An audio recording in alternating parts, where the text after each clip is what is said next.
Hello guys, இன்னைக்கு நம்ம United கிங்டமில் இருக்கிற ஒரு முக்கியமான இடமான ஸ்டோனேஜ் அப்படின்ற ஒரு இடத்த பற்றி தான் பார்க்க போகிறோம்.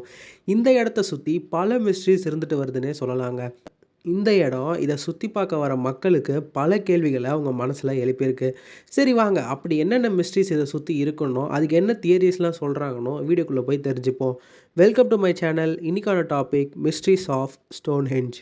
இந்த ஸ்டோனேஜ் கட்டி கிட்டத்தட்ட 5000 வருஷம் ஆகுதுங்க. இதை பார்க்க வந்த எல்லாரையுமே அவங்களோட மனசில் பல கேள்விகளை கேட்க வச்சுருக்குங்கன்னே சொல்லலாம். அதுவும் இந்த ஸ்டோனேஜை கட்டுறதுக்கு யூஸ் பண்ண கல்லுங்கள்லாம் சாதா கல்லுங்க இல்லைங்க. ஒவ்வொன்றும் கிட்டத்தட்ட 25 டன் கிட்ட இருக்கும். அதுவும் ஒரு கம்பேரிசனுக்கு சொல்லணுன்னா ஒவ்வொரு கல்லும் 2 யானைக்கு சமங்க. இந்த கல்லுங்கள்லாம் ப்ளூ ஸ்டோன் அப்படின்ற ஒரு கல்வகையை சேர்ந்தது. அதுவும் இந்த கல்வகை வேல்ஸ் அப்படின்ற யுனைடெட் கிங்டமில் சேர்ந்த ஒரு இடத்துல இருந்தாங்க கிடைக்கும். அந்த காலத்துலேயே இந்த இடத்துல இருந்தால் தான் கொண்டு வந்திருப்பாங்கன்னு சொல்கிறாங்க. ஆனால் இந்த வேல்ஸ் கண்ட்ரி இப்போ இருக்க இந்த ஸ்டோனேஜ் இருக்கிற இடத்துலேருந்து கிட்டத்தட்ட 320 கிலோமீட்டர் தள்ளி இருக்குது. ஸோ எப்படி இவ்வளோ வெயிட்டான கல், அதாவது 2 யானைக்கு சமமான கல் 5000 வருஷத்துக்கு முன்னாடி 320 கிலோமீட்டர் தூரத்துலேருந்து கொண்டு வந்திருப்பாங்கன்றது தான் ஒரு பெரிய கேள்வியாகவே இதை சுற்றி இருக்குது. இதுக்கு என்ன சில பேர் தியரி சொல்கிறாங்கன்னு பார்த்தீங்கன்னா, 5000 வருஷத்துக்கு முன்னாடி உருண்டையான மரக்கட்டைகளை வச்சு அதுக்கு மேலே இந்த கல்லை வச்சு எடுத்துகிட்டு வந்திருப்பாங்க. இல்லைனா தண்ணி வழியாக படகுகள் யூஸ் பண்ணி அது மூலியமாக கொண்டு வந்திருக்க வாய்ப்புகள் இருக்குன்னு நிறைய பேர் சொல்கிறாங்க. அஃப்கோர்ஸ் இதுக்கு சரியான ஆதாரம்லாம் எதுவும் இல்லைங்க. இது ஒரு தியரி தான். ஏன்னா அந்த காலத்தில் இப்படி நடந்ததுக்கான எந்த எவிடன்ஸோ பெயிண்டிங்ஸோ அப்பெல்லாம் நம்மளுக்கு எதுவும் கிடைக்கல. ஸோ எல்லாம் ஒரு யூகமாக தான் சொல்கிறாங்க. இந்த ஸ்டோனேஜை எப்படி கட்டியிருப்பாங்கன்றதுக்கு ஒரு தியரியும் இருக்குங்க. அது என்னன்னு பார்த்தீங்கன்னா, ஃபஸ்ட்டு இந்த இடத்த சுற்றி ஒரு சர்க்கிள் ஷேப்பில் ஒரு பள்ளம் மாதிரி தோண்டிட்டு அதில் கொஞ்சம் கற்களை வச்சுருப்பாங்கன்னோ, அதுக்கப்புறம் மேலே கல் வச்சு வச்சு இப்போ நம்ம அந்த ஸ்டோனேஜ் பார்க்குற ஒரு காம்ப்ளெக்ஸ் ஸ்ட்ரக்சராக உருவாக்கிக்க நிறையா வாய்ப்பு இருக்குன்னு சொல்கிறாங்க. இதில் இன்னும் ஒரு இன்ட்ரெஸ்டிங்கான விஷயம் என்னென்னா, இந்த கல்லுலாம் ஏதோ ஏனோ தானோ ரேண்டமாலாம் வச்சது இல்லைங்க. சில நேரத்தில் சம்மரில் லாங்கஸ்ட் டே, அதாவது அந்த சம்மர்லேயே ரொம்ப நீளமான நாளாக இருக்கும் பார்த்தீங்களா, அதாவது அந்த நாள் முடியறதுக்கே ரொம்ப நேரம் ஆயிருக்கும். அந்த நாளில் மட்டும் சூரியன் ரொம்ப ஹைட்டான இடத்துக்கு போயிருக்கும். அப்புறம் வின்டரில் ஷார்ட்டஸ்ட் டே, அதாவது அந்த நாளில் தான் சூரியன் ரொம்ப கம்மி நேரத்தில் இருந்திருக்கும். அந்த நாளில் தான் சூரியன் இருக்கிறதுலே கம்மி ஹைட்லேயும் போயிருக்கும்.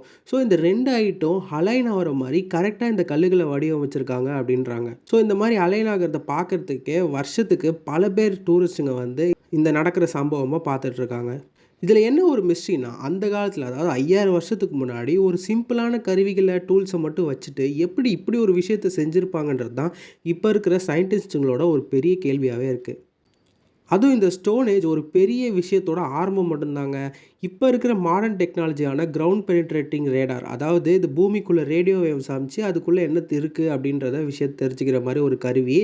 ஸோ அதை யூஸ் பண்ணி இந்த ஸ்டோனேஜ் கீழே பார்க்குறப்போ பல ஸ்ட்ரக்சர்ஸ், பல காம்ப்ளெக்ஸான ஸ்ட்ரக்சர்ஸை இந்த பூமிக்கு அடியில் புதைஞ்சிருக்கிறத கண்டுபிடிச்சிருக்காங்க கரெக்டாக அந்த ஸ்டோனேஜை சுற்றி. என்னது பல பேரோட கருத்தாக இருக்குன்னா, இந்த ஸ்டோனேஜ் ஒரு பெரிய காம்ப்ளெக்ஸ் ஸ்ட்ரக்சரோட ஒரு சின்ன பகுதியாக இருக்கலாம். பார்த்தீங்கன்னா இந்த மண்ணுக்கடியில் ஒரு ஏஷியன் சிட்டியே இருக்கிற மாதிரி ரேடியோ வேவ்ஸ் காமிச்சிருக்கு. ஆல்சோ இந்த சைட்டு மக்களோட உடல்களை புதைக்க யூஸ் பண்ணியிருக்கவங்களாகவும் ஆர்கியாலஜிஸ்ட் சொல்கிறாங்க. ஏன்னா இந்த இடத்துல நூற்றுக்கணக்கான பேர்களோட புதைக்கப்பட்ட எலும்புகளை கண்டுபிடிச்சிருக்காங்க. சில எலும்புகள்லாம் பிரிட்டனில் இருந்து தூரமான இடத்துல இருந்து வந்திருக்க வாய்ப்பு இருக்குன்னு சொல்கிறாங்க. ஸோ அப்படி பார்த்தா இந்த இடம் அந்த காலத்தில் எல்லா கம்யூனிட்டிஸும் எல்லாரும் ஒன்றா சேர்ந்து கூடுற இடமா இருந்திருக்கலாம்னு சொல்கிறாங்க. அதுவும் இந்த இடத்துல புதைக்கப்பட்டு இருக்கிற பல பொருட்களை கண்டுபிடிச்சப்போ அந்த பொருட்களே இந்த இடத்தோட முக்கியத்துவத்தை சொல்லுதுங்க. ஏன்னா அந்த புதைஞ்ச பொருட்கள் இங்கே புதைக்கப்பட்ட ஹை ஸ்டேட்டஸில் இருந்த ஆட்கள் உடம்புகள் கூட புதைக்கப்பட்டிருக்கணும். அப்படி பார்த்தா அந்த காலத்துலேயே அவங்களோட சொசைட்டியில் இருக்கிற ட்ரெடிஷன்ஸையும் ரிச்சுவல்ஸையும் இப்படி மக்கள் பெரிய பதவிகளோடு இருந்திருக்காங்கன்னு நமக்கு சொல்லுது. அதுவும் இந்த கல்லுங்களோட அக்கோஸ்டிக்ஸ்லாம் இன்னும் நம்மளை வியப்ப வைக்குதுன்னே சொல்லலாங்க. என்னன்னா ஒவ்வொரு கல்லுங்களும் யூனிக்கான சவுண்டுங்களை எழுப்புது. யாராவது இந்த இடத்தோட நடுவில், இந்த ஸ்டோரேஜோட நடுவில் நின்று பேசினா அந்த சவுண்டு வேறு வேறு சவுண்டாக எக்கோ ஆகுதுன்னு சொல்கிறாங்க. ஸோ இதுக்கான என்ன தியரி சொல்கிறாங்கன்னு பார்த்தீங்கன்னா, பழங்காலத்தில் மக்கள் இங்கே இறந்து போனவங்கள புதைச்சிருப்பாங்க பார்த்தீங்களா. ஸோ அவங்களுக்காக பாட்டு பாட இந்த இடத்த இப்படி பயன்படுத்தியிருக்க வாய்ப்புகள் இருக்குதுன்னு ஒரு தியரி சொல்கிறாங்க. அந்த காலத்தில் என்ன பண்ணியிருப்பாங்கன்றது நம்மளுக்கு தெரியல. பட் அதோட பாசிபிலிட்டிஸ் எல்லாம் நினச்சி பார்த்தாலே ரொம்ப வியப்பாக இருக்குது. இன்றைக்கி அந்த ஸ்டோனேஜை பார்க்க உலகம் முழுக்க இருந்து பல மக்கள் வந்துட்டு தாங்க இருக்காங்க. எல்லா வருஷமும் ஆயிரக்கணக்கான பேர் இங்கே நடக்கிற அந்த சூரியன் அலைன் ஆகும்னு சொன்னோம் பார்த்தீங்களா. ஸோ அதை பார்க்க வந்துட்டு தான் இருக்காங்க. ஸோ இன்றைக்கி இந்த ஸ்டோனேஜ் பல சயின்டிஸ்ட்டையும் ஹிஸ்டாரியன்ஸையும் இந்த இடத்த பற்றி தெரிஞ்சுக்க எக்ஸ்ப்ளோர் பண்ண வச்சுக்கிட்டே இருக்குன்னே சொல்லலாங்க. பல நியூ டெக்னாலஜி வச்சு இன்னுமே இந்த இடத்த பற்றி புதுசாக என்ன கண்டுபிடிக்க முடியும்னு முயற்சி பண்ணிகிட்டே தான் இருக்காங்க.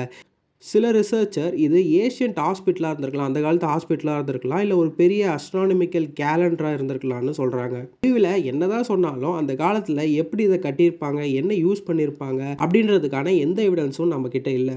பட் என்ன இருந்தாலும் அந்த காலத்தில் மக்கள் அவங்களோட மூளையை யூஸ் பண்ணி இந்த மாதிரிலாம் யோசித்து பெரிய பெரிய விஷயத்த செஞ்சுருக்காங்கன்றது நம்மளால் மறுக்க முடியாத ஒரு கருத்தாக இருக்குது. ஓகே காய்ஸ், இந்த வீடியோ உங்களுக்கு பிடிச்சிருந்தா லைக் பண்ணிடுங்க. அடுத்த ஒரு வீடியோவில் பார்க்குறேன். பாய்.